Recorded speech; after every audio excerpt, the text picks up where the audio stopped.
Bonsoir, papa. Alors, j'ai deux questions. La première, c'est de savoir à quel point le physique devrait être important dans le choix de ta conjointe. Ça, c'est la première question.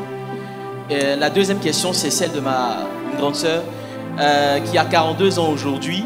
Elle n'est pas encore mariée et elle se fait accoster pour la plupart du temps par des jeunes, donc par des personnes qui ont 9 ans, 10 ans d'âge de moins qu'elle, mais qui apparemment font preuve de maturité et qui veulent même l'épouser.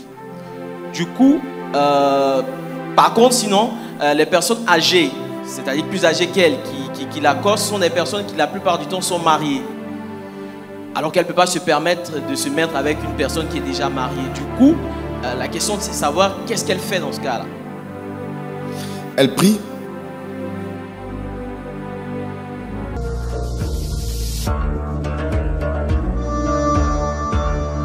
Premièrement, elle prie. La première partie de la question, c'est quoi? La première partie de la question. Alors, premièrement, pour moi, je réponds en tant qu'homme, elle va répondre à la deuxième partie. Alors, je vais vous dire une chose. Votre femme doit vous plaire physiquement. Physiquement, c'est important. Mais cependant, il faut que vous scannez de façon à détecter si le physique ne cache pas des os de gorille ou des os de panthère. Il faut regarder. Il dit, voici celle qui est os de mes os, chair de ma chair. Donc il a aimé la chair, mais il a aussi aimé les os. Donc il ne faut pas seulement que ce soit une belle apparence. Il faut que derrière, que les os de la personne que tu vois belle correspondent aux ossements humains. Voilà. Voilà. Donc ça c'est très important. Voilà, c'est très important. Donc il ne faut pas se limiter au simple fait d'avoir en face une personne qui nous plaise physiquement, mais une personne qui correspond au fait d'être notre partenaire de destinée. C'est vraiment fondamental. Donc il faut chercher ce qu'on appelle la compatibilité. C'est très important, la compatibilité. Deuxième partie. La deuxième question, c'est que la dame, elle est, voilà, ok, plus âgée, enfin, elle a la quarantaine et elle est accostée. Ceux de son âge, en fait, de sa génération, sont déjà tous mariés qui viennent vers elle. Maintenant, maman, ce que je peux conseiller à cette dame, c'est vraiment de prier et de chercher la volonté de Dieu. Parce qu'il ne faut pas aussi qu'elle se mette avec quelqu'un par défaut. Comme disait le révérend tout à l'heure, parce qu'il n'y a pas trop de choix, en fait.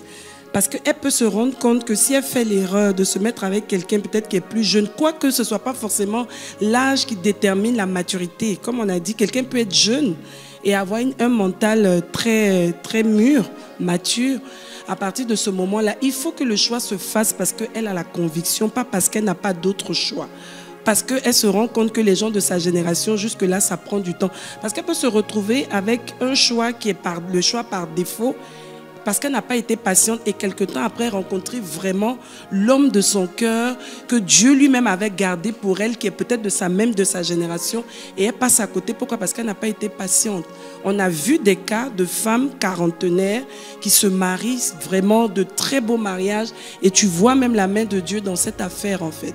Donc il faut surtout que ce ne soit pas la motivation du fait qu'elle est déjà en train d'être découragée. Si c'est ça, ça pose problème. Parce que quand on dit déjà qu'elle commence à voir que tous ceux qui sont autour sont jeunes, moi je pense que Dieu peut lui montrer aussi des personnes de sa génération qui sont libres, qui ont peut-être eu un parcours comme elle ou bien qui sont sortis d'une situation et qui sont prêts encore à se réengager avec quelqu'un.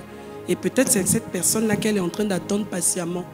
Donc il faut vraiment qu'elle puisse checker à l'intérieur d'elle qu'elle n'est pas en train d'être découragée de vouloir faire des choix par défaut. Et souvent, la majorité des fois, on fait des choix par défaut. Les femmes vont même plus loin. C'est-à-dire qu'elles sortent de l'église, elles vont à la mosquée, et elles disent, bon, dans tous les cas, tous les chemins mènent à Rome. Et puis, on se marie, et puis c'est terminé. Voilà.